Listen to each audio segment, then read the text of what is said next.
Buenas tardes, mi nombre es Henry José Piña Díaz y estoy estudiando en el CEPAT. Esta tarde voy a hablar del Movimiento de Liberación de las Mujeres en el curso Ética Ministerial con el profesor Rafael José Pastrana.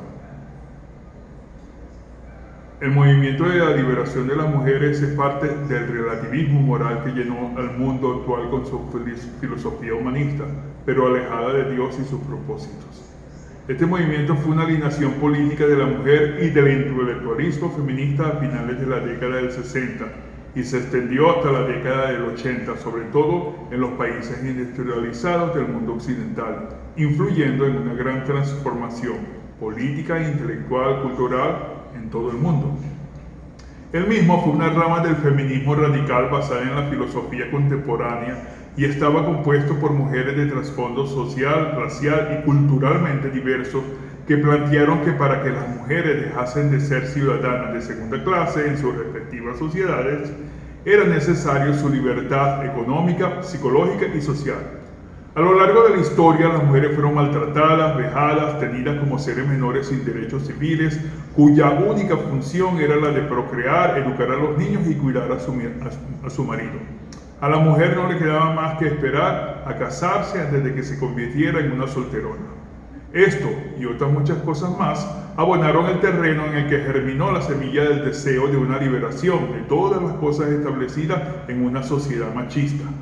El pretexto inicial era el de mejorar la condición de las mujeres, pero luego se fueron sumando más y más cosas y la perspectiva era radical. Ya no se trataba de mejorar la condición de las mujeres en la sociedad, de obtener más derechos, más igualdad, sino de cambiar la sociedad, puesto que ésta se basa en la opresión y en la explotación de las mujeres.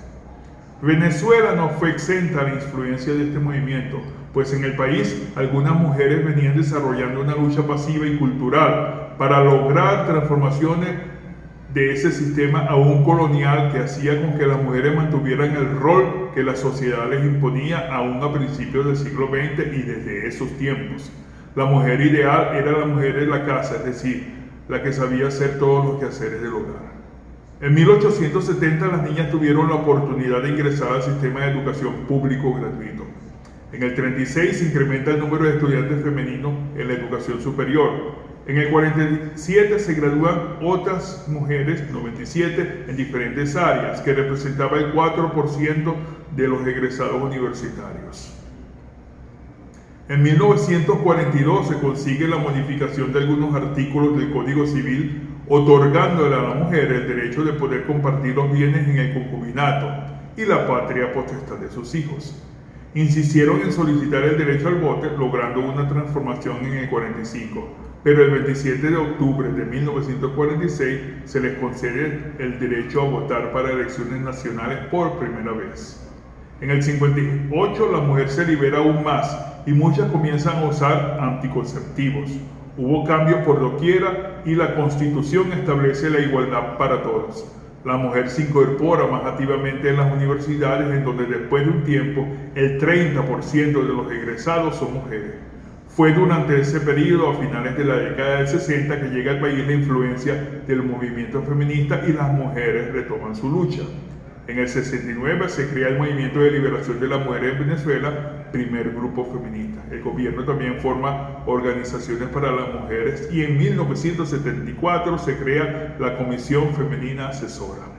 En el 79 nace el Ministerio para la Mujer y esto trajo cambios a nivel jurídico.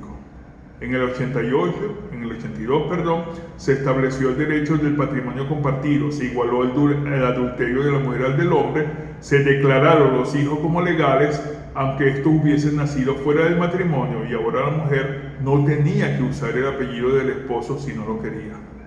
A finales de los 90, el 70% de los hogares pobres eran de jefatura femenina, y nacen leyes como la Ley contra el Maltrato y la Violencia Doméstica. Hoy día, el 60% de los egresados universitarios son mujeres. Creo que Jesús apoyó a los derechos de la mujer en darle una participación en su ministerio que algunos hombres no llegaron a tener. Él también habló libremente con ellas cuando los hombres no lo hubiesen hecho. Fue una mujer quien vio primero al Cristo resucitado. Cristo las colocó en el plano en el que Dios las había colocado desde el principio, pero que las sociedades humanas rebajaron al desconocer a Dios y sus mismas leyes. Dios le dio a Adán a Eva como ayuda idónea, como la parte que completa al hombre. Como iglesia, creo que siguiendo patrones bíblicos, las mujeres tienen los mismos derechos que los hombres, pero con actividades y labores diferentes, debido a su propia anatomía, que determina qué realmente deberían hacer, no lo que podrían con esfuerzo o usando químicos que le permitan alcanzar niveles masculinos. En Génesis vemos que ambos fueron creados a la imagen de Dios. A imagen de Dios lo creó, varón y hembra lo creó. Hombre y mujer son dos facetas estrechamente unidas. Fueron creados para que varón y mujer se ayudasen mutuamente a preservar santa imagen de Dios impresa en sus personas. La Biblia también es clara sobre a quién le corresponde la jefatura en casa, pero esa responsabilidad debe ser siguiendo el plan de Dios. Eva es una ayuda idónea y no un vasallo o esclava. La imagen de Dios se halla completa y equilibrada cuando el predominio de cabeza y razón en el nombre se contrapesa y equilibra con el corazón e intuición de la mujer. El tema de la liberación de la mujer debe ser abordado siguiendo la palabra de Dios, quien quiere que todos los hombres sean liberados de la esclavitud del pecado. Las mujeres fueron maltratadas durante siglos y aún hoy siguen siéndolo, y le corresponde a la iglesia confrontar a la sociedad para que éstas sean liberadas, pero no siguiendo patrones humanistas, sino el consejo de Dios. Sobre todo debe ser abordado lo referente a la violencia doméstica en su contra. Sin embargo, hay otros llamados derechos por los cuales las mujeres luchan, que se oponen directamente a la ley divina, y la iglesia debe defender la posición bíblica. Uno de esos puntos es el derecho al aborto, que es una clara oposición a Dios y un homicidio de un bebé aún en el vientre de su madre. Dios los bendiga.